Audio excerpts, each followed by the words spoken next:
Je veux d'abord remercier la municipalité parisienne, Raphaël Primet, l'élu communiste du 20e, Laurence Patrice, l'adjointe à la maire, qui ont porté cette proposition que nous avons soumise d'imposer une plaque commémorative rue de la Gouatte. Un geste qui est dans le prolongement d'autres gestes faits par la municipalité parisienne. Je pense à la plaque au Pont-Neuf pour le 17 octobre 61 qu'avait initié Bertrand Delanoë, la place Maurice-Audin dans le 5e et la débaptisation de l'avenue Bugeaud récemment. Mais une plaque commémorative ne fera jamais oublier le crime de guerre qui a été commis sur la population de la Gouatte. L'action devra donc se poursuivre pour la reconnaissance par la France de la violence de la conquête coloniale et de la violence de la colonisation du système colonial. Mais nous savons que malheureusement, le travail mémoriel est lourdement déterminé par les contingences politiques, si vous voyez ce que je veux dire. Quelques mots sur le cheminement qui a conduit à cette cérémonie. Mon ami, le journaliste et écrivain algérien Lazari Lapter, est originaire de la Gouatte. Il a écrit 2 ouvrages consacrés à sa ville. Il a publié une lettre ouverte au président de la République pour la reconnaissance du crime de guerre et la restitution de la clé d'une porte de la Gouatte qui a été dérobée par un soudard français, ainsi que les étendards des combattants algériens. Ces objets sont propriété du musée de l'armée, le musée de l'armée français. Et la clé est exposée notamment au musée de l'Empérie, à Salon de Provence, avec le commentaire que vous pouvez imaginer. Alors je voudrais vous lire un texte de Lazari Lapter qui nous envoyait ce message depuis la Gouatte. Il était ce matin au cimetière des martyrs de la Gouatte et il m'a demandé de vous lire ce texte. J'aurais tant aimé être avec vous à Paris en cette journée historique où enfin une plaque commémorative et explicative est apposée rue de la Gouatte, mais ne pouvant faire le déplacement pour des raisons indépendantes de ma volonté, du cimetière des martyrs du 4 décembre 1852, où je me trouve pour me recueillir à leur mémoire, je vous salue au mon nom personnel, au nom des habitants de la Gouatte, et vous dis ma reconnaissance pour ce geste hautement symbolique.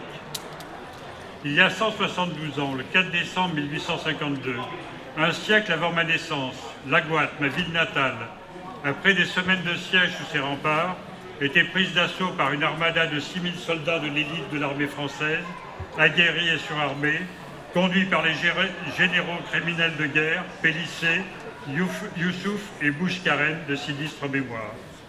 En dépit de l'héroïque résistance de quelques centaines d'hommes munis d'armes de fortune, sous la conduite du valeureux Benasser Benchora et ses 3 lieutenants, ses habitants furent massacrés.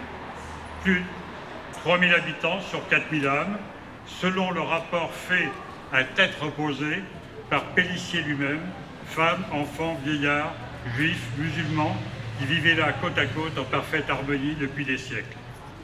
Si mon arrière-grand-père n'avait pas survécu à ce massacre, je ne serais pas là aujourd'hui pour écrire cette lettre et célébrer cet événement avec vous, même loin de vous, par l'esprit et par le cœur.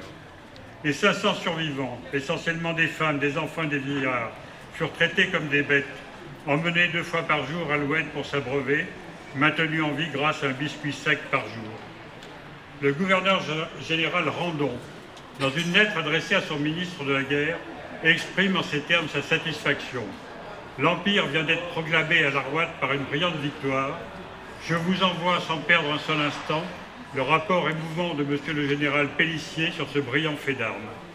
Je n'attendais pas moins de mes braves bataillons, du courage et de l'intrépidité de leurs chefs, de la valeur de mes généraux, enfin de la vigueur et de la haute intelligence de monsieur le général Pélissier. Tous furent décorés, officiers, sous-officiers et soldats, pour ce brillant fait d'armes.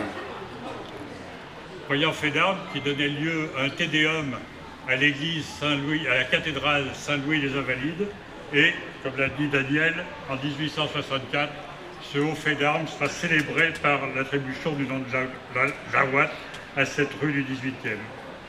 Pélissier ordonna ensuite à ses soudards non seulement de détruire la dynamite tout le Xar, abattre les milliers de palmiers et d'arbres fruitiers qui faisaient de l'Agouat une des plus belles et plus prospères oasis du sud algérien, mais d'en disperser les derniers survivants dans les monts de l'Atlas saharien.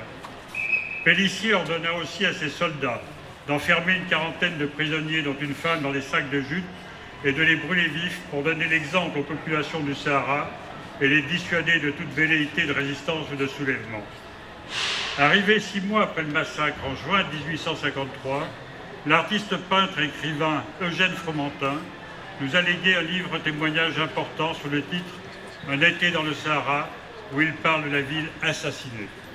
Voilà ce qu'il écrit le 3 juin 1853. L'aspect même de la ville, le silence des rues, l'air d'abandon des maisons, la solitude des marchés.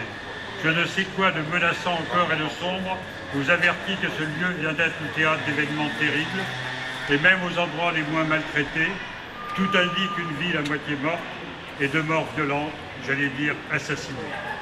Ce jour funeste est resté dans la mémoire populaire des habitants de l'Agouat à ce jour, sous l'appellation de Am el-Kralia, ou l'année de l'anéantissement. Ensuite, Lazare Lapter nous adresse ses remerciements et il conclut en disant « J'espère que ce geste qui honore les anticolonialistes sera suivi de bien d'autres concernant des massacres de population comme celle de Constantine, de l'oasis de Jahatcha à Biskra ou des enfumades du Dara par Pélissier. » Voilà, mesdames, messieurs, je pense que le moment est peut-être venu de faire une minute de silence en mémoire des Lagouati assassinés par l'armée française. Ça fait plaisir de voir. il est correct. On va pas en arrêter à